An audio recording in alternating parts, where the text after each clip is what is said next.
Hello and welcome to season 5, episode 2 of Duelist Unity.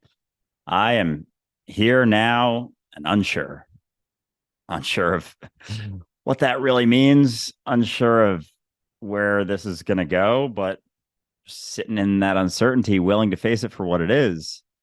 Excited to find out.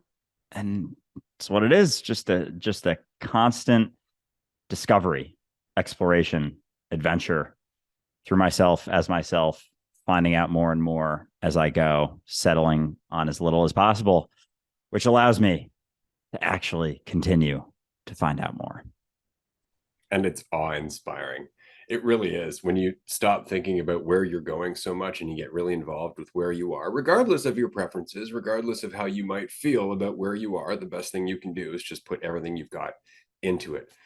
And that process we call change. But when you look back in hindsight and you see all of the change that at one point you're like, oh, I don't know if I'm ever going to get out of this situation. Oh, I wonder what's going to happen a year from now. And you look back and you're like, oh, wow, I never thought it would be this ever. And I say this specifically because 2 years ago, I was working as an executive. I was working as a sales director for a company, doing the job that I was good at, but not necessarily passionate about. Wanting to have this conversation because I'm passionate about it, creating TikTok content, that kind of thing, looking for people that I could have a conversation with.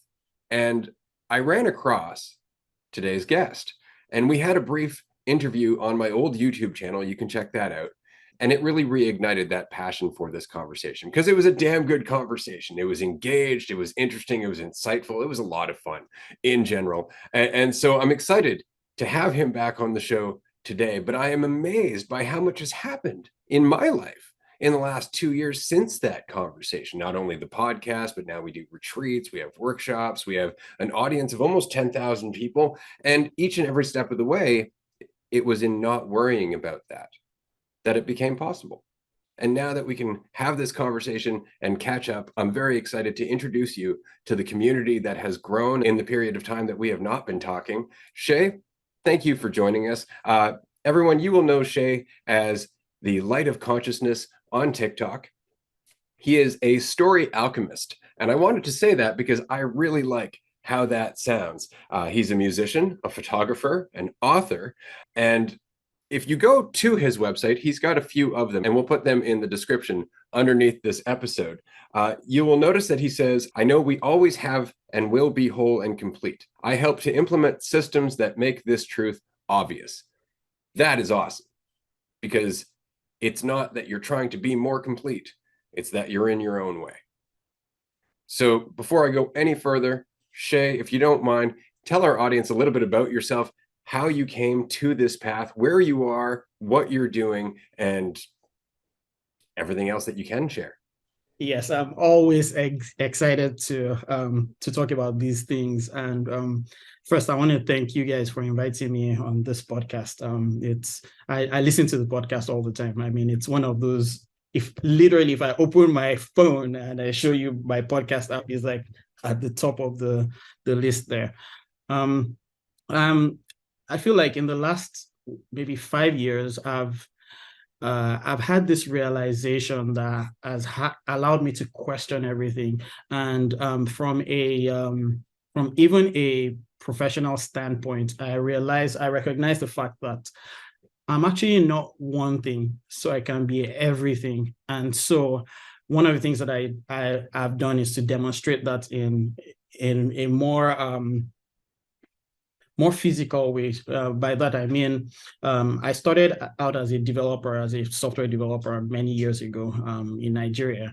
And at some point, I realized that I wanted to challenge myself personally. So I started highlifer.co, which is now a different product entirely right now. But what I did was every month, I would pick up a challenge that would push me out of my comfort zone and then write about it. So I had about 1,000. I lived in Nigeria back then. I had about 1,000 subscribers who were just curious to see me explore different things. So from talking to a stranger one stranger every day to I did a few things with my diet. I experimented with nootropics, smart drugs. Right now I think differently about them.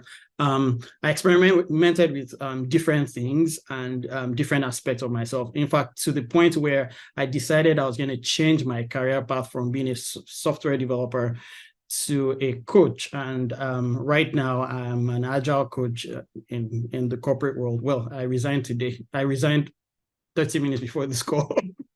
Anyway,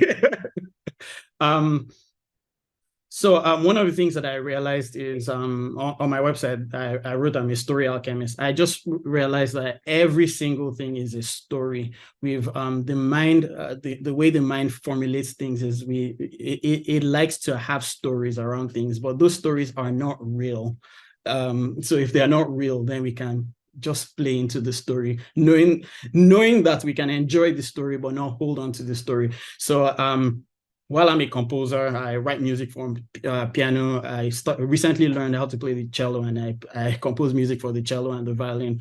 That's something that I recently did because I took away this whole narrative of, oh, you have to graduate from a music college or whatever. It's like, no, why can't I do it myself? I had a successful photography business, which I told myself I was going to be a photographer, and I started taking pictures. That somehow led me into the path of actually, growing a successful photography business. And in the more recent times, I combining coaching in corporate world with I stumbled into neuro-linguistic programming, which at the time really fascinated me. So I did my NLP masters and moved into hypnotherapy. And then with my fascination with spirituality, I found out that a lot of these things, you can borrow a lot of language from all of these things. And it just made me really enjoying working with people and myself, actually. So yeah, Shay. Dude, that's awesome. Holy shit, I'm glad to be talking to you. That is amazing because, we can have this conversation all day. You can go back and forth talking conceptual shit all the time, and it really comes down to the application, and it seems like you got that in spades, the application. Like, because it's amazing. It's the stories we tell ourselves that hold us back. It's the things that we think we are that hinder us from being the things that we could be. And as soon as you said, like, as soon as you're something, you're no longer everything. So as soon as you cling to an idea of what you can and can't do, that's defining yourself. And it isn't necessary just because maybe you're not amazing at it at first. That's where everyone starts. Whether, people who are really good now probably just sometimes start when they're 4 years old. So that self-judgment isn't even involved, and they can kind of work through it before all of that builds up. But that's amazing, and I resonate a lot. I actually just started a little series on TikTok and Instagram with learn how to sing. I saw that. I found that to be fascinating. One very interesting thing, when I was watching that, I was like, this is so cool, because when I started High Life, right, it was kind of something like that, right? Now, I realized that I had social anxiety at some point, or that's a story I told myself, right? And one of the things that I decided to do was to move from a career where I was behind a computer as a software developer, coding and writing code and building products where somebody else has to demo, to, I'm actually going to be a coach. And then I threw myself into the deep end. And down the line, I moved to the US. And one of the things that was very painful at that time, or the next painful challenge for me, is I have an accent. I'm working in a totally different environment where for the first time in my entire life, I'm a minority,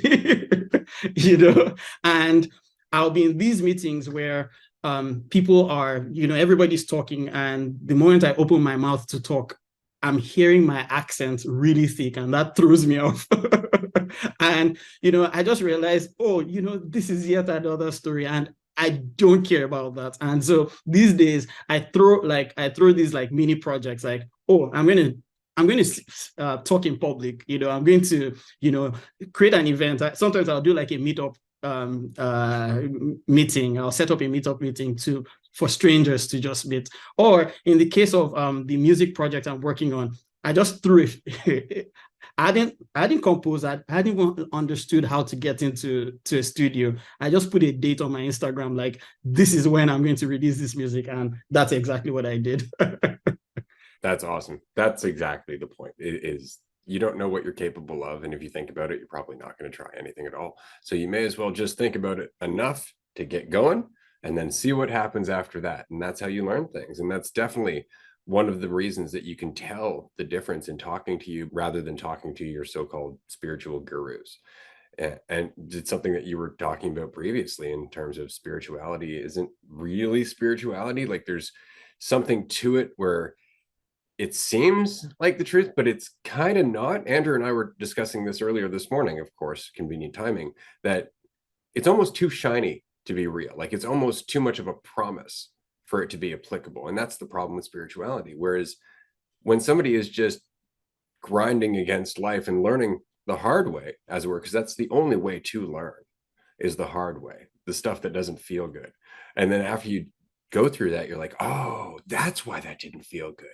Right. And you stop blaming everything else, but you have to go through that process before it finally clicks. So I really do appreciate where you're coming from when you make your videos, because it's coming from a place where you recognize it and you're just shedding more layers. You were saying that before this episode, that you're coming to a point where you feel like you don't really know anything.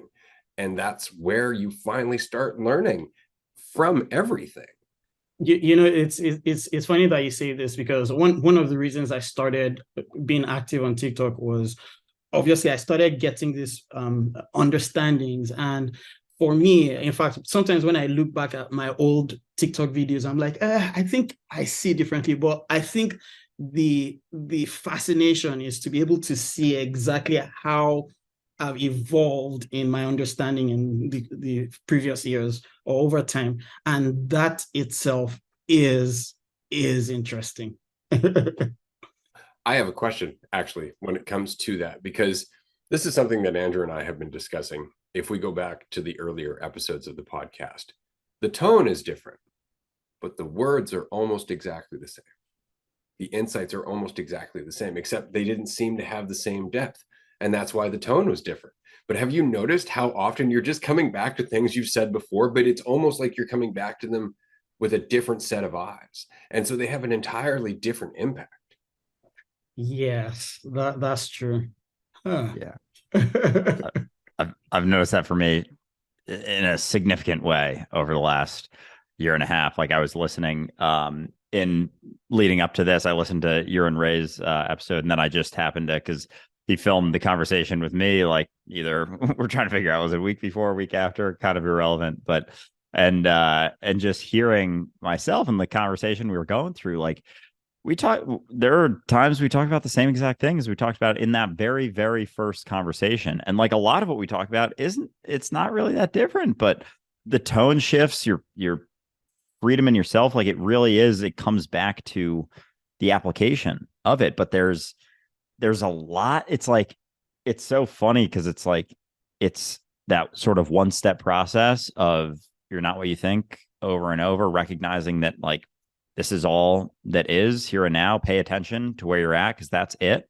That's all that exists. That's the extent of your experience.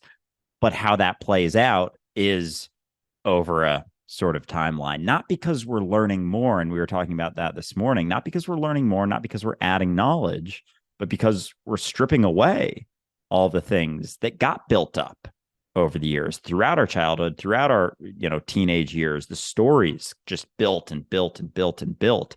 And so that shift from the recognition to the application is just fucking like going into, like a forest or a crop area with like a machete and just cutting that shit down and seeing more clearly what you are, which isn't what you think. So it's just, you thought you were all of these things for a very long time. And then what's left is that state of freedom that allows you to, shake the weight and then start doing shit, learning an instrument, learning to sin, doing a random event just because there's not anything holding you back. It's not this like drive, like, I got to do this.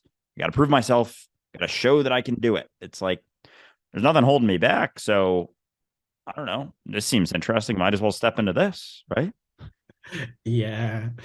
It's funny how we hold these ideas, how these ideas even start in the first place. Like things have to be this way. And then it's like, wait, who told you? Who told you? You can't even answer that question. So it's like, then why not? And that's the thing, is that people imply things and then we take it and we run with it, even not understanding what they're saying. And so it starts to catch up after a while. But okay, so we were talking about the recognition that I don't really know anything. And that starts to deepen. But as that starts to deepen, you want to communicate that. So you go to people and you're like, okay, so in knowing I know nothing, I know more than you do. For example, classic Socrates line. That person goes, wow, you sound like a dick. And they don't listen at all because they can't hear you. And so before you have an opportunity to deepen that understanding a little bit further and understand that there's another way to communicate it, or perhaps it doesn't need to be communicated at all, people react, right? And so you end up totally lost in this reaction rather than deepening your insight. And so it's so important to just continue to deepen that insight, but to recognize that, as Krishnamurti says, the messenger is always a traitor. Like, we can't bring it across without bastardizing it. We just can't. So this leads to my next question, because I was a life coach for a while, and during that time I kept coming up with different systems that I thought would be a good kind of, I guess, guided railing towards freedom for people. And what I started recognizing is that it's really hard to do that without them trying to lean on that system and say, like, I need this system. The system is what's saving me. And so it almost started to work against me. But it doesn't mean it's a bad idea. It just means that I wasn't able to pull it off.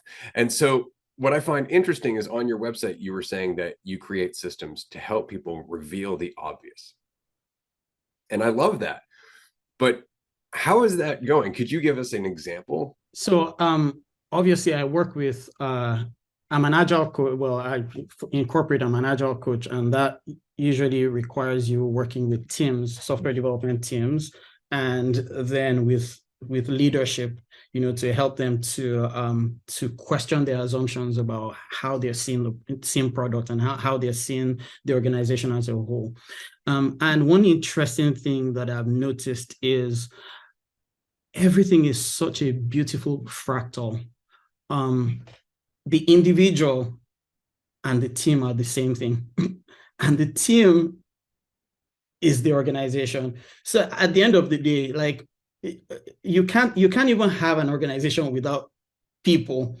So they're all one and the same thing. And one of the things that I just like what you were saying about, like, creating systems, I relied on in my coach training. I relied on different models and things like that. But I just realized there's only one thing that I need to focus on, and that's listening. It's like, literally, it's just listening. Because when you listen deeply, it almost feels like you become one with that person, and then you become one with that system, and then the obvious becomes, or the thing that wasn't obvious becomes so obvious. And at the end of the day, all you're doing is seeing the exact gaps that need to be filled. So I no longer have any. I think the only system that I'll say is the listening, because really, obviously, anybody who is seeking a coach or anything is because they're stuck somewhere, and the answer to being stuck is actually inside of you. But sometimes you're not even listening to yourself. So the cool thing is just having someone that guides you with really powerful questions to question your own assumptions. So I find that to be really powerful. Yeah, that's a beautiful system, if you ask me. Just remain curious, listen, pay attention. Like that's just it. Because when you're actually listening without having some idea of what you're looking for, you can actually be sensitive to what's happening. And you can catch whether it's even beyond just the words, like the feelings. You can hear the tone. To interrupt you a little bit, I find that oftentimes what people start with is not where you end. It's oftentimes something else that's hidden, and we're not addressing that. Yeah. Exactly. And to catch that, you have to be paying attention. to that shift and where they're coming from and where they're trying to get. And then you can notice certain things and not necessarily come at it and be like, all right, we're gonna reformat everything, change everything that you're doing. It's just like, little nudges. Like, have you ever wondered if maybe that one isn't as true as you thought? And it's the same for, our ideas of ourselves or our ideas of what's happening, or, you're feeling stuck. It's like, all right, how many assumptions have you settled upon? And being willing to look at those and recognize maybe these things that we've clung to for that false certainty aren't as true as we thought. Maybe if we're willing to question those, maybe it loosens things up so we can actually start to be sensitive, no differently than you're being sensitive while listening to them. And so you're kind of showing them the process of what they can then implement into their own thing, because that process is what allows for, the clarity and the decisions to be made. And it's not like people think, oh, listening, you're not doing anything, but that's like the necessary base of the actions that are then taken. You can't just not pay attention, not listen, and then just take a bunch of action. But that's kind of almost like where we've gotten as a society, is like, I don't have to listen to shit. I just have to follow these rules and do this, and then it'll all be good. As a matter of fact, I've learned over the years, never to, when I work with both individuals and organizations, I'm never going to give any answers. I'm just going to bring up the questions. You find the answers through the questions, literally. So in a way, I become the mirror. And in being the mirror, I'm going to reflect you back. And in reflecting you back, then we can see the solutions. Because that's the thing, right? They want help, but they don't realize what help means. They're like, help me find the answer. But how long is that going to help for? What if I'm not around? Right? And so you're trying to remind them, no, you want to be able to do this. But they have all of these assumptions about what this means, and they don't like it. They have preferences. They're like, I can't do that. That doesn't sound pleasant. And they have all kinds of excuses and justifications and a story that goes with it. And all you're trying to do is get through that and remind them, you don't have to do that. That whole thing that you're focused on, it doesn't actually have to be a thing. You can just leave it out and just do the thing and stop with all of the crap in between. But we get so caught up in it habitually. I mean, right down to high school. You remember getting up in the morning and thinking to yourself, oh man, I got this class in the morning, and right, I'm supposed to see what's their name at lunch, and oh, I hope I don't run into so and so, and just stuff like that. No, and none of that's happened. You haven't even gotten to school. You're still putting on your pants, right? And it's just, you get so caught up in it because, of course, as a teenager, you don't recognize how powerful your brain is. You don't recognize exactly how much you're capable of processing all the time. It's so funny, how much gets distorted by our idea of ourselves, because we really do think like, oh yeah, humans aren't very smart. Like because we measure ourselves according to school, right? Oh, I got 80 in math, therefore I'm not very smart, while I sit here literally being intelligence walking around the cafeteria, like taking in all of the sounds and vibrations of everything around me, whether I'm aware of it or not. But I didn't do very well in my math test, therefore that's a measure of my intelligence. And we forget that it's not. We forget that our imagination, our dreams, all of that stuff that we take for granted, that's intelligence. Right? But we tune it out and we just think there's something wrong. And then we medicate children who think too much, rather than going, yeah, you think too much because you're hyper intelligent. Maybe we should trust you a little bit with your life and get the fuck out the way. Yeah, So I was curious with the coaching and whatnot, with those sort of situations where you're acting as that mirror questions, is there like a transition period between, because that's not, necessarily directly going to match a lot of mentalities, that willingness to take responsibility? Is there sort of a transition period where you get some pushback at first and then people start to understand where you're coming from and how this is actually, you're not, you're teaching them how to fish as opposed to giving them fish? And how does that process work if there is that transition, or are most people just kind of like on board right away because they know what they're getting into with you and they are just like, yeah, sounds great, let's figure this out? Yeah, so initially, like I was saying earlier, one of the things that I did earlier in my career was to help people, or to engage with people, and at the end of the day, I package this solution for them. And one thing I've realized is that never works. I get it. Thank you. Yes, this was perfect. But then it's like over the like next couple of months, I see that they've gone back, or they're not doing the work, right? And one thing when I work with people, the first thing is what exactly does good look like? What does the end result that you're looking for? What does that look like for you? And then what's really stopping you? And then by going deep down into the questions, you begin to peel layers, and then they see what they're doing. They suggest the solutions, and then I check in to find out how that's going. And I find that when people own the solution, they are more likely to follow through. But in all of these things, I think maybe my the way I see things now is, it still goes back to what I think about this, should I say, our physical existence. I think it's just this beautiful story of us just creating situations and scenarios of ourselves, and falling into holes and getting back up. And I think just watching from a neutral perspective, seeing the other person as myself, allows me to enjoy the whole process. Absolutely. I'm glad you brought that up, because that's very much why I wanted to have you on the show. Because while this is all great when it comes to coaching, and at the end of the day, what we're really doing is we're giving just the surface kind of insights. Like, we really are just talking about the stuff that gets in your way and stops you from going to the grocery store and picking up your groceries without having a fucking meltdown because you couldn't get the coupon code or something like that, right? Like, that's what we're talking about. It's just getting out of the way.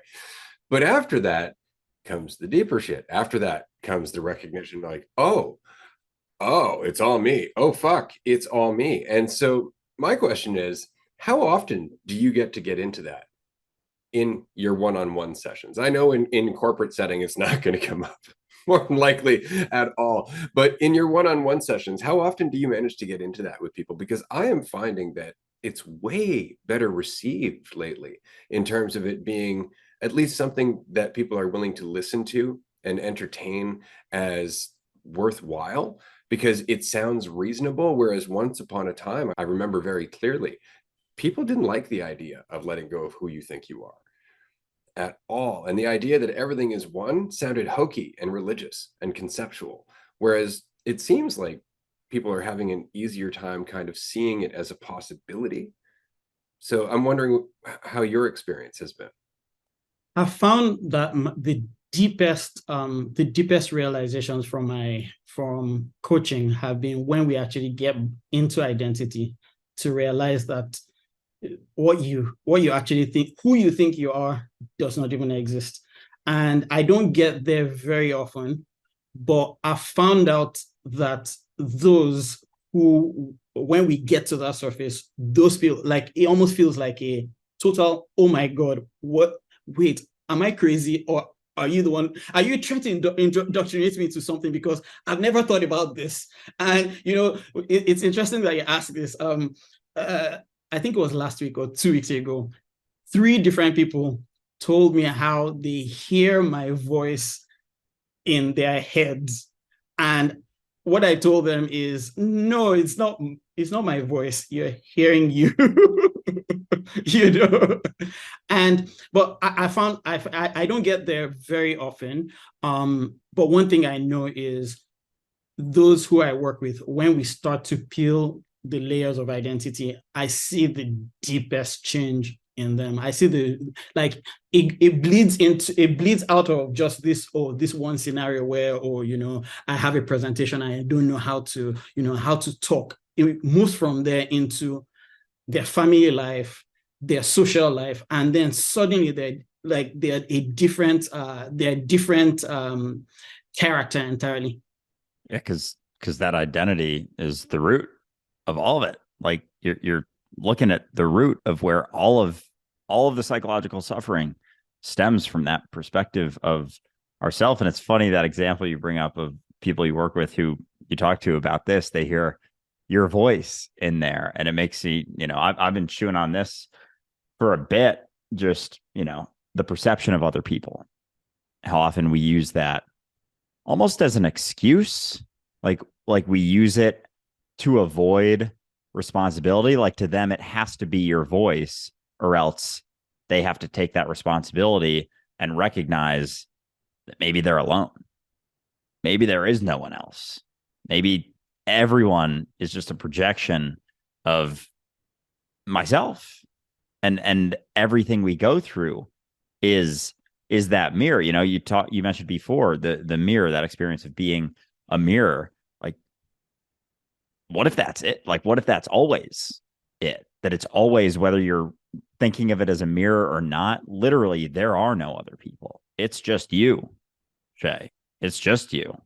And everyone you interact with is that projection. And the things we see in other people are the things, the things we love in other people are the things we love in ourselves. The things we resist in other people, fight, judge, or the things we're just judging ourselves. Like, it literally is just always interacting with ourselves. One thing that how I got to understand this on a very intimate level was when I moved to the US about 8 years ago, or thereabout. It was painfully obvious that at that time to me that people are more individualistic.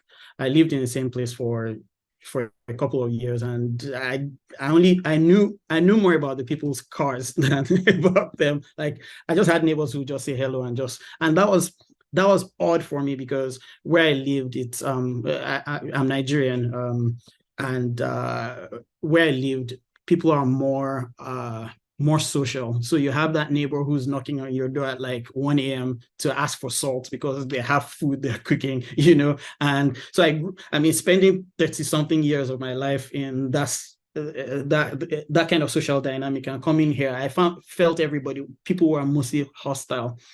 And eventually I started realizing that maybe I was hostile to myself. I started being more friendly to myself, and suddenly now all my neighbors are like my friends. And then I began to realize it wasn't, in a lot of ways, when I changed the way I saw my own self, I saw that people, or the external, started to change. And that for me is so interesting. I personally love the fact that it was also true for each and every person that you looked at as changing. They were going through something that you were seamlessly changing along with as well. And that's the thing that just boggles our mind, is that they're both happening simultaneously, and they are both free will, in that they're the same will, but from two different directions. Like, we have such an interesting time trying to wrap our heads around how much will can be so interwoven and still be a single will. It's so complex. Like, each and every person you saw change was changing you, while you were changing them, because there is no you or them. There's that paradox. You're like, Jesus Christ, what is happening here? Yeah.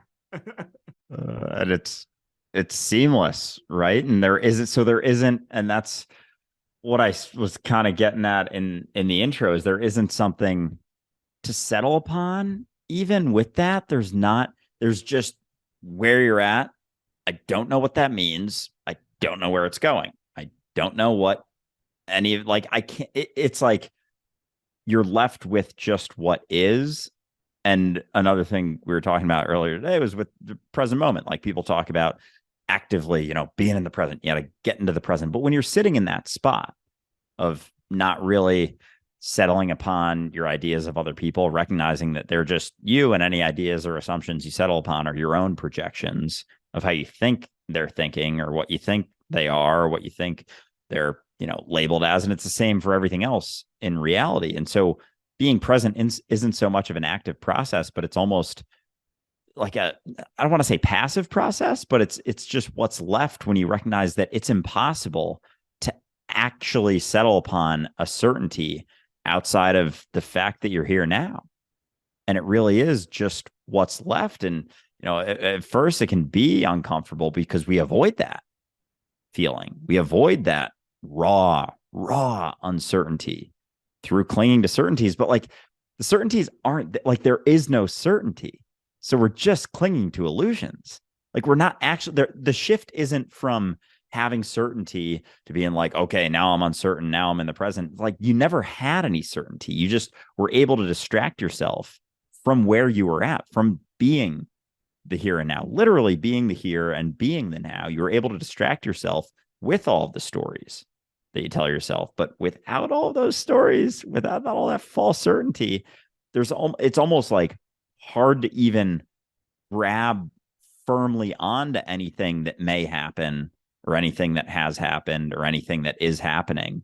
And so you're left in this spot of just like, no, yeah, pick a direction. Let's find out. And that's when life just becomes this enjoyable process of finding out. Like it really does become the sort of adventure. Like everything you do is just because you're not labeling it with stories and ideas and concepts. It's just, what it is, and you're there finding out, and without having to measure your value as you do it, it's not so scary anymore because there's no way for it to shift and change no matter what happens or what you do.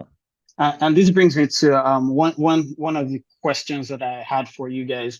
I know Ray had there was a video you posted on, I think you talked about free will. And I had a different take, or I had something different. But I'm curious to. I mean, TikTok, you can't necessarily have conversations, but I'm curious to hear your own insights. So on the topic of free will, once again, I like to say I have no idea about anything.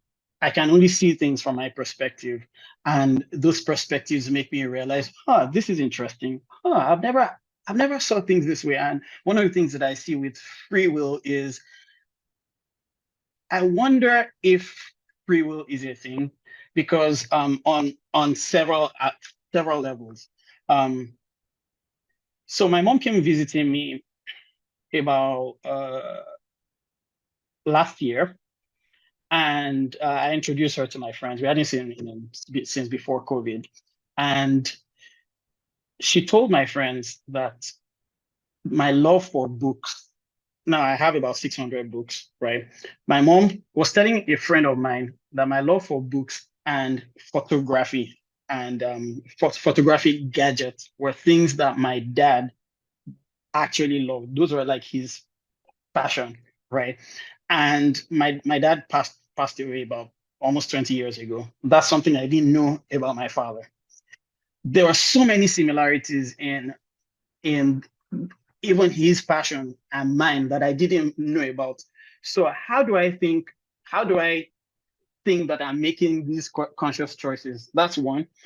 Two, just sitting down, spending time just observing myself. I realized, first of all, most of the things that are happening with me are things that I'm not creating, from even the biological aspect. I'm not digesting my food. I like the color brown. I chose it but didn't choose it. Obviously there are unconscious aspects that have made me prefer that to other colors, right? My food choices are totally different from what we have here, and obviously that's part of the societal influence. I look at biology generally, and I see that I'm not sure when bees are trying to build colonies and things like that, they are having like special meetings about building stuff, or I think in terms of like hypnosis, for instance, and some things that I've done from a hypnotherapy standpoint, where you use things like yes sets to influence people. Yes sets are, if you get people to say yes 3 times, the at least 3 times, your last ask is going to be most likely going to be met with a yes. I think about social engineering, where if you want people to be more benevolent, just introduce the smell of cookies. People will give more money at that point. That's a Cambridge study, right? Now, if you tell that person that the person was manipulated, the person is going to tell you, no, they weren't. they had their own free will. you know, um, from that study, he says that if Christians are listening to gospel music and somebody at a very low level and somebody of a different faith approaches them and has a conversation with them, they are more likely to be violent than not. But they will tell you all of that has nothing to do with all the social engineering. So all of that made me realize, wait, what then is free will? How do we think that there is free will? So I'm curious to hear your perspective. Well, that's a great question. I've had a long time to think about this one, and there's a lot of different ways to tackle it. But largely, our desire for the concept of free will comes from our perspective of being separate. Because once you let go of the idea that you are separate, the idea of free will starts to fade away, which doesn't mean that it becomes predeterminism, but it becomes something way more nuanced. It's kind of like what we were saying about as you changed, everybody else changed, as they changed, you changed. And it's not that you were causing it or they were causing you, it's that there is no division. Right. But we always get caught up in this idea of cause and effect and individuality. You were talking about how you're not digesting. No, but the parts of your body that are creating the chemicals to digest are all experiencing their own reality from their own perspective, whether they realize they're working together or not. Right. So it's as I said in a previous episode, it's kind of like a hodgepodge of collective influences that are one influence. And so, yes, we have free will in that we are a part of collective will, but that's not going in a certain direction. We have such a hard time with that. It's like, oh, okay, so we're a part of collective will. Well, where's it going? It's like, that's not the point. The point is that it can just move. It's just picking a direction at any given point in terms of experience and perception. That's all it's doing. It doesn't have a master plan. Why would it? It's existence. It's not going anywhere except more existence. Yeah, I think when you put it this way, it makes it from I can't remember the TikTok video. When I listened to it, it is without this explanation, that just meant, oh yeah, where this is. I think I saw it from the perspective of a separate self who's always in control. But it's like that's itself is the illusion. Exactly. But it really is our perspective of ourself that even allows us to have the free will conversation in the way that we do, is settling upon the assumption that we are divided, that I am what I think I am. And so with it, like, the free will component, it's like the actions that we take, we're at the end of the road each and every time. Like we're like leading the way, like we're just reality being expressed. So there isn't, we like to think, it's a little more comfortable to think there's like a path. I mean, comfortable and also fucking terrifying at the same time to think there's like a, predetermined path and like, we don't know what it's going to be, but we're going. And it's like, no, each and every moment, there's an infinite number of ways to go. There is not one path. There is just the fluctuation between all different sort of paths, and they're not even paths because it's infinite. So there is no division between them. It's not like there's 100 paths or 1,000 or 1,000,000. It's like it's infinite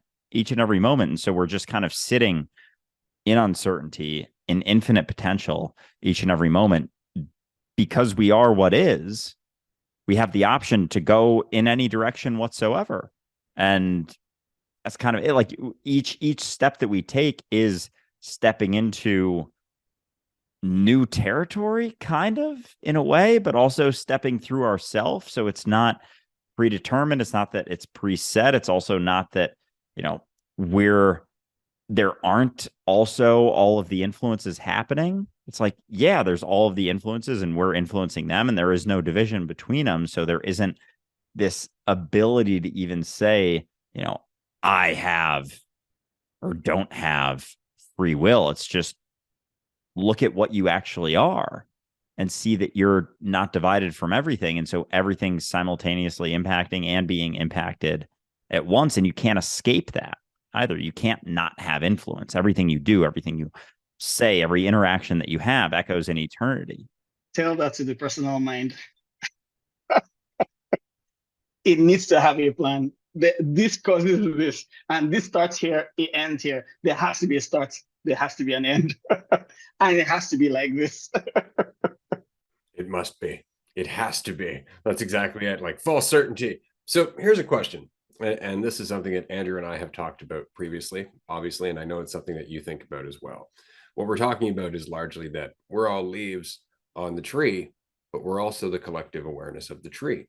And what changes is how we perceive what the hell is going on, whether we are really bound up in our leafiness or we get a little bit more in touch with our roots, as it were. And so this is just constantly a shift. And that shift is abandoning the idea of yourself, abandoning the idea of the leaf being all that you are. And what's interesting about that is that people take that and they're like, I'm going to ascend to 5D. I'm going to get superpowers. I'm going to do all of that. But what I find is really interesting is what actually happens is you start to recognize that control doesn't work, that control is based on that illusion of division. And so you're only left with the right touch at the right time, with the right amount of force. And that's why I really enjoyed your insight earlier in this episode about how important it is to just listen, because what you're doing there is not getting in the way. You're actually just allowing yourself to facilitate the flow of what you are. You're allowing yourself to serve your collective will by allowing it to be your will individually, rather than getting in there and dictating what your will should be. I got to get you to, the most optimum performance. Instead of that, you're just like, I'm just here to serve. And you allow them to do that. That's what I loved about what you were saying about just asking them questions so they can find their own path, because they are intelligence. So that all said, isn't it interesting that the less you want control, the more influence you actually end up finding, the more it is the easier it is to connect with people, which are really just you, as you stop trying to connect with quote unquote people. I find it so very interesting. I'm glad that you share this journey, Seye. Like, it's very exciting to me that you understand this to the degree that you do, and that you're out there creating ripples and that it resonates. And it's funny because you don't seem frustrated with the idea that some people take it in deep and other people kind of take it in a little bit, maybe for a little while, and then it kind of passes, because why be frustrated with it, right? It's like being frustrated with yourself. It's like, obviously there are things that we come across in our day to day, and you don't like, you hear someone say something and it doesn't connect with you till like years later, and you're like, wait, why didn't I see that? But I mean, I would have been. It's almost like with my with my where I am on whatever journeyless journey this is. I sometimes I'm like, I wish when I was in college I knew this. Sometimes I listen to Page and I'm like, if I had these insights when I was our age, what would I be like? But I'm like, that's a stupid question. It's like, it doesn't matter. It just doesn't matter, because everything still goes back into this this beautiful this beautiful play. And this brings me to when you were talking, I thought about very interesting paradoxes. One, the paradox of control, because control itself does not exist. Two is the fact that when you give the analogy of the leaf, like where the leaf and then there's a tree, it's like, okay, wait, but there's actually no leaf. We just call it leaf. That's it. it's, it's it's just, at the end of the day, it's a seed. It's actually a seed expressing itself as a tree, expressing itself through these things that we now call leaves. But then it's also not a seed, it's branches, but it's also not branches. It's this thing that's a tree. No, it's also not the tree. It's all the trees. Oh, wait, it's not all the trees, it's everything. It's interesting. Oh yeah. Oh yeah, it is. I love that you just went there with this, because that's where people are like, well, no, it's got to be one of them. Like, okay, maybe not the leaf, but at least it's the tree. And it's like, it's not even really then. We're settling upon the idea that we're the leaf. And it's just a conceptual idea. It doesn't actually change the reality of being, for this example, like being the tree.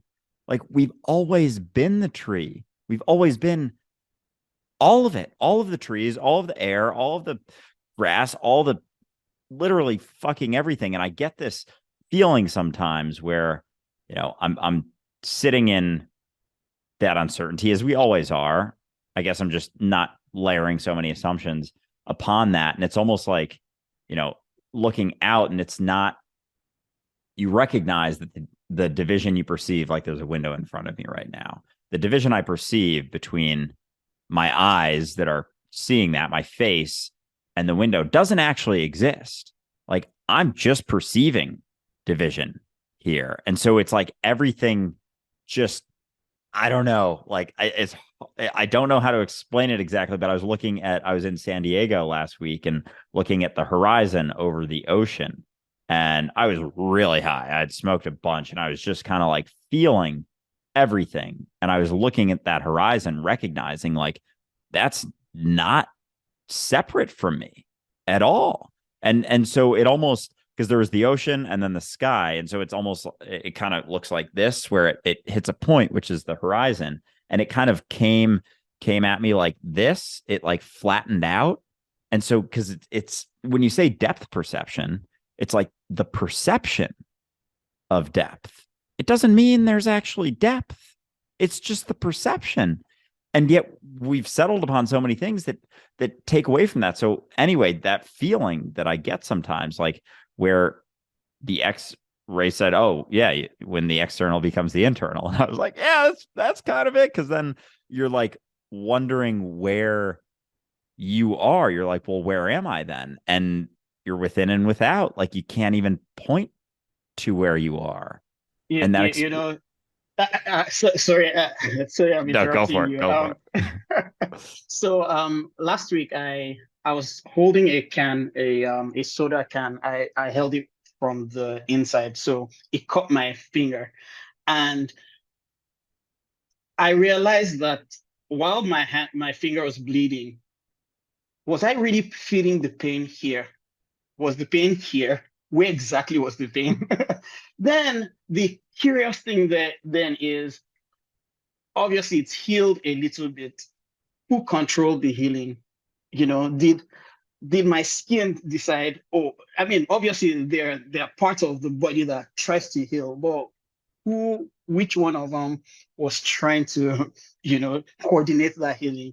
And which of them is going to say, hey, I owned that? As a matter of fact, do they even know that it's a finger? Exactly. Do we? Right? Are we aware that we're on a finger? Right? Are we in any way aware of the fact that we're part of something collective? But I love what you're saying there in terms of not one single part went, follow me, boys. Like it wasn't about that at all. It's more just the expression of what we are, which is will, intelligence. I find it so interesting that life will continue to grow until it's injured to the point where it's just not worth repairing, in which case it will turn that into other life. And so it's just this continuous cycle of intelligent, continuous cycle. That's all it is, just life creating more life, creating more life. And it's not even creating, it's just expressing itself in different forms over and over and over again. But we get so caught up in this perception of division, right? And of course, the illusion of control that goes with the gift, and I say gift kind of tongue in cheek, of thinking, because that really is the problem, right? Like we use language and thinking, and as soon as it's conceptual, it's divided. And we get so caught up in it. As soon as I say, hey, Shay, there's the perception that Shay is not Ray.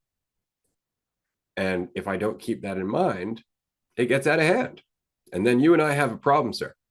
Exactly. So I'm curious, Shay, how we love having this conversation. We have the opportunity to do so all the time. I know you express that there are certain, maybe they're clients, maybe people that you have this conversation with. Are you able to have this, where we've gotten to at this point very often, or is it something you try and bring up with people, or is it something for the most part you kind of just keep to yourself and work through on your own time? So right now I work with people who have self-confidence and social anxiety issues. That's the sweet spots that I've landed. And in the way that I have like some front-facing programs that I run, and what I do is I go through the a lot of what I do is go through the concept of thought. What exactly is thought? Can you find it? Like, where exactly is it here? Is it here? Is it here? Where exactly are your thoughts? then oftentimes I challenge people to um to what are your next thoughts, right? Who is creating the thoughts? Are you creating the thoughts? And oftentimes I find people become really curious about the idea of thoughts. And from there, it always goes back into identity, right? So how do you, if you've had in the last 3 minutes, if you had 200 thoughts, which of them was the right one? And which one was the wrong one? You know, then which of them is you? Then why did you pick certain ones and said this is me? So I feel like over time, in the way I phrase my discoveries, we start to get into situations where they're like, wait, I've never thought about this before. And then the curiosity comes in. And that's where it changes. The Yeah. curiosity. It really is. It does have to be self-driven, and it can't be because it should be. It can't be because the idea sounds really pleasant. I really find it comes down to people just having enough, like understanding that the strategies that they have been invested in are ultimately not going to work. And once you get that enough, once you're willing to look at it, you'll change. And you'll be enthusiastic about doing so. All of a sudden, you'll be like, what? There's another hill to explore. Sweet, let's go. Right? As opposed to, oh, maybe I should explore that hill because it's going to improve my life. It'll make me more. And I can tell other people I went over the hill. And it's this whole other fucking thing instead of, but I've been everywhere else and I know where that goes. So fuck it. I'm going to go and check it out. And I love that drive. But back to Andrew's question very briefly, because I was a coach for a long time, and I'll be honest, I never ran into anybody that I could look at in my coaching and say, so you're me, right? Not straight up, not like that. Kind of in a philosophical way. Maybe you can go into a spiritual kind of conversation. We're all one, all connected to the same source, all that kind of thing. But that's not the same conversation. But the actual recognition that it's just you. It's just you projecting all of this with such incredible depth that it's the definition of reality, that it's just you. And it's so rare to run across those people. But with the podcast, I can say that I now regularly talk to dozens of people who are getting that to various different depths. How often do you run across somebody in your day-to-day life? Because obviously you've been on this path and you talk to people. You have a network of people that you've worked with, people that you've talked to. I'm sure you have a mentor or two somewhere behind you. How often do you really get into the deep end of this, where you know that you're talking to yourself and that person knows that they're talking to themselves? Not very often. Not very often. I mean, first of all, I feel like my perspective really changed with especially working with people when I recognize that the other person is me. It made things really easy, really, really easy. But having the other person, the other persona, recognizing that that's something that's not. I haven't seen a lot of that. Yeah, it's kind of interesting because even with my partner, I'm like, geez, that I know that we're the same. That like not even that we're the same. We're like the same one. And then she's like, just start with this. Yeah, it's not very often that I meet people like that. Yeah, no, it's because it's not necessarily super common, but at the same time, it's so interesting because you recognizing that it's just you, like there that perception of other people getting it. I'm starting to wonder if that's just me keeping it at bay, like in myself, and I'm seeing other people, and it's not to say there's any control involved by any means, but the thought of other people being willing to have the conversation or get it, it's like any desire I have for them to do so, is that just me looking for validation that I'm not fucking crazy? Like, is it just that? Because it is just me. And so how much are other people's mentalities a reflection of myself?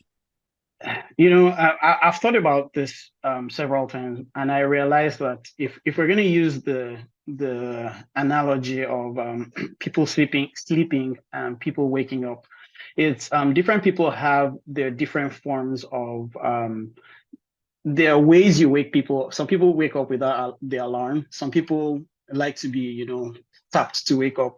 Some people will get really pissed if you try to wake them up, And I find, you know, it's actually really nice that should I say zombies, or there are people who are still sleeping. I think that's still part of this divine play. And at the end of the day, people we would wake up when we would wake up, and that's still part of if I use the word God doing his thing, So I can just recognize, or I can recognize myself as others and others as myself. Um, but it's just what it is. I find that really interesting because we keep having this conversation of I can recognize others as myself. Who? Who exactly are we talking about recognizing others as ourselves? Because we seem to continue to refer to ourselves as individuals, right? We or I am learning this, and all of these characters are reflecting it. And I find that incredible because that means when you look at the spectrum of humanity from quote unquote awake to quote unquote asleep, what you're really looking at is the depth of your unconscious. How much of you is still resisting this insight that you're starting to pick up and wake up to? And these individual characters that we all identify as are just embodying that in the same way that the individual cells in our body reflect a change in our diet or a change in our mentality. Same thing's happening, except we all look at it as, oh, look at us changing our perspective. And in fact, that is true, but it's true on multiple scales. That's something to mull over. Because even with, other people, quote unquote, like our perception of them isn't them. So everyone has a different perception. Each of us, anyone who listens or watches this, is going to have a different perception of Ray, of Andrew, of Shay. And so it's kind of always happening. There is no objective perception that, this perception of this person, whether it's their perception of themselves or my perception of them or your perception of them, isn't actually them. So whether or not you're recognizing the depth with which that goes, it's still you maintaining that perception of them based on your experience, how you're seeing them. There is no, like, every single person is going to have a different perception of you, and you're going to have a different perception of yourself, and you're going to have a different perception of everyone else that everyone else has. So there's just one perception per person. And so none of them are it. And so what's left is just what is, that raw uncertainty, which you are. And so it's always our own projections of other people. And we just use that form as an excuse for that and how we see them and how we perceive them. So it's literally always just us utilizing them as that excuse, no matter what, because any perception you settle upon isn't it. It can't be. Yeah, and one thing I've learned in understanding what perception really is and how perception is not the truth is what's just left is love. And love gets demonstrated in one, tolerance with people, and forgiveness, knowing that if I was hurt, it could never be personal. That's one. And two, if I was also hurt, it's still a reflection of something that I still need to deal with. And so in a way, it's this whole ping pong game of, me playing with myself, So it's perception is just it should be recognized and loved but when you drop it, all that's left is just this recognition of the other person as myself, and that is love itself. Yeah, it's a cessation of effort. It's a cessation of trying to love someone, which means that it is just what it is. And that's where you start to actually experience the reality of love, which is never the rose-colored glasses version of love that we always like to think about. We're like, that's love. It's like sometimes love is telling the person the truth that they don't want to hear. It's not always a pleasant feeling, right? The reality of love is never the concept, as with everything, as with everything. So no, I think that that's a good way of putting it. Even the idea of forgiveness, like I like how you qualified that. There's nothing to forgive. So forgiveness itself takes on a different meaning as always, but we get caught in the concept, right? And then all of a sudden it's like, oh, okay, well, I forgive you. And it becomes a playing piece for the ego where it's like, I'm giving you permission or I am saying that you have value now, that kind of thing, instead of getting out of the way. It's still very much you being in the way and reinforcing that division. And so I'm always amazed by all of this because the question of free will, right? Is it me changing? Is it just change? Where are we in that? Should I be trying to think about it, or is that just reversing the direction? And that's kind of it. Like faith in itself isn't what we usually conceptualize faith to be. It's not faith in something, as love is not love for something. It's such a different way of looking at things. And yet it is an act of wholeness. It's an act of completion because it's not in any way perceiving a division. So it's just like the body working with itself very well. I love that. I have to listen to this again to get those last words. Yeah, that's really brilliant the way you put it. And that's staying on the ball too, is recognizing that any conceptual idea you settle upon, whether it's of yourself, of another person, of love, of forgiveness, isn't it. And we're like, well, fuck, one of them has to be it.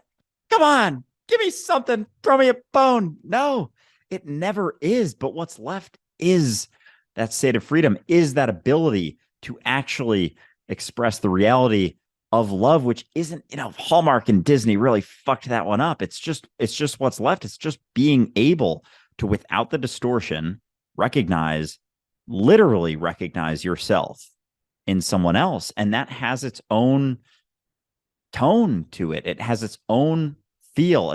It has its own sort of experience that isn't distorted by any conceptual ideas of the right way to act, the right way to be, the right thing to say, the right way to make someone feel or something, as if that is ever something we could realize. It's just, but it takes faith in yourself because you don't have something, crutches to grab onto. It's just you fucking sitting there naked, stripped of your concepts and ideas, interacting with yourself, because without the conceptual idea of the other person, it's just you always interacting with yourself. And the willingness to face that and go through it is what faith and love is. Like they're one and the same. We just use all these different words. And then of course, the conceptual ideas come in and kind of distort all of them, but they're all pointing to the same thing. Just recognizing yourself in everyone and everything and every action you take and every experience that you have is just you for you. And it has a completely different feel to it that isn't forced or controlling or needing to get anything out of it. It's just whole and complete in yourself because you are. So Seye, we're going to wrap up in a little bit here, but I do have a question for you. As always, we like to leave our community with something to chew on, something to take in outside of the rest of the episode. I know previously we talked about you having a past in Christianity. We share that history, all three of us. And I know, as we said, on this journey, you kind of scratch the surface a bit and you get past the social anxiety part, the need for motivation, the worry about judgment, all that other fun stuff. And then all of a sudden you start opening your eyes and seeing, oh, another concept, in this case, God, oversimplified and used by the ego when it's really communicating something that's fucking intense. something that is everything and is eternity and is everywhere all the time. And it sounds exactly like it's communicated in religion. And yet, as always, it means something totally fucking different. And so, coming out of that, it's not always easy to keep that in mind. As I said previously, sometimes when I'm really stressed, not so much anymore, but when I used to be really stressed, I would find myself talking to God. And what's interesting is that I was talking to myself, which is usually what I'd end up coming to a few minutes later, like, oh shit, I'm talking to myself again, that kind of thing. But going through that process isn't always easy. So, in your experience, letting go of Christianity, reforming your perception of Christianity, or even getting something more valuable out of it, what would you say are some of the key insights that you've had in terms of letting go of the dogma, letting go of the self-judgment that goes with it, the idea that you might be doing something in terms of it being wrong in God's eyes, and yet still getting something out of the concept, still getting something out of the good things that are in that religion? Because there are a few. Um, I think my um maybe because of my background as I was raised Christian, and I find I find Christianity as a framework itself is interesting. I obviously went through a phase where I was like, that's all bullshit, threw it out of the can. Um, but I found out that there is so much that we're missing, or well, a lot of Christians are missing. Seen some of the ideas in Christianity um, from an egoic lens. But one thing that I see, okay, first, I started realizing that a lot of the books in what we have as the Bible is they're just narrations from people's different individuals' perspectives. So that made me really discount every other thing. But I keep stopping to see what all was described from Jesus's what was recorded of Jesus's lens. I'm like, wait, there's something here that we're missing. When Jesus talks about he and the Father being one, when he talks about, oh, that he will know that I am one, that you are one, just like myself and the Father are one. I'm like, wait, why did we miss this? How did we miss the whole concept of eternal life? It wasn't like a life forever. How did we miss salvation? Salvation just means you opening your eyes to what like he was talking about this all the while, you know. So it's like I can look at what was recorded. I mean, I see a lot of things that may have also been written from an egoic perspective, but there was so much truth from a lot of the insights that the character of Jesus was given from that, and that's something that I have not thrown away.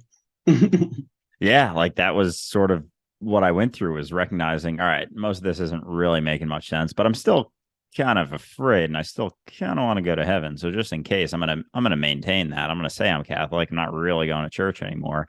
There's a lot of whack shit going on in that church. But just in case, then continued questioning, and I'm like, all right, that's all kind of bullshit, rooted in taking advantage of manipulating people through fear and all that stuff. It's actually pretty dark. And then so I was like, all right, all of it's bullshit.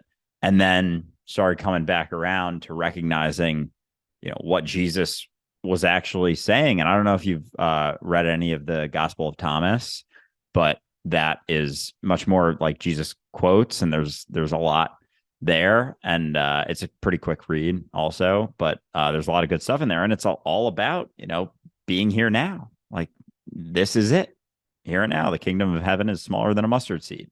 And so it for me, that process was very similar, and I think for a lot of people it can be, it has the potential to be, because I think Jesus, whatever he was, whether he was a group of people, just one dude, whatever, got it. Like, understood what was going on, and spoke in parables and used a lot of symbolism. And of course, in our egotistical mentality, being afraid, we're like, oh yeah, he's speaking literally. It's like, no, it was never that. Like, how did we miss when Jesus was saying, let those who have ears hear. How did we miss that he was saying he was saying to go deeper? And how did we miss all the parables about the kingdom of heaven that he was talking about? You mentioned the parable of the mustard seed. None of them was about some place that we wanted to go, that we're going to. None of them. So it's like, how did we just totally miss everything?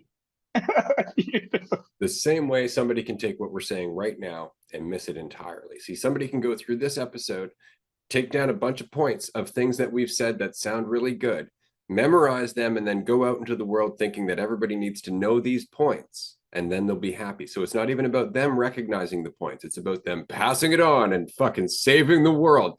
And it's a tool of the ego again. And that's exactly how it got missed. It got missed by people who could benefit from missing it, right? Cognitive dissonance is a force, and we are biased. And so we can take a message that's pretty fucking clear and make it absolutely distorted just so it can benefit our ego. And we do it all the time. And that's the reason that on this podcast, in this conversation, we are always telling people, even in your own practice, question, find your own answers, keep finding your own answers, and then watch them burn when you overcommit to them, and then find another one and keep practicing until eventually you recognize that you're the answer.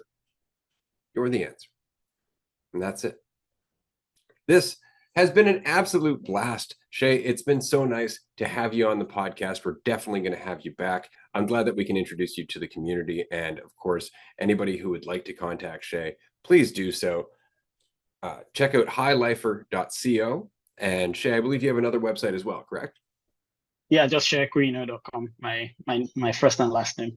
Perfect. We will throw that in the description of the video. I'll pass it to Andrew, but I'm really grateful that you could join us today. Thank you. My pleasure. Yeah, Seye, this has been awesome. This was a lot of fun. So much covered, so much depth, and I appreciate your willingness and excitement and enthusiasm and diving in is pretty fucking deep. We got into some shit today, so this was a lot of fun. I appreciate, just your willingness to stay on it, stay on the ball, be willing to question, and when things are settled upon, be willing to question those as well. Doing a lot of good shit out there. I love your accounts, love your TikToks, and so I appreciate you very much, and I appreciate your willingness to come chat with us, and I look forward to our next conversation. Absolutely. One more quick reminder to everyone. Do go and follow The Light of Consciousness on TikTok because his content is incredible. Take care, everyone. Bye, everyone.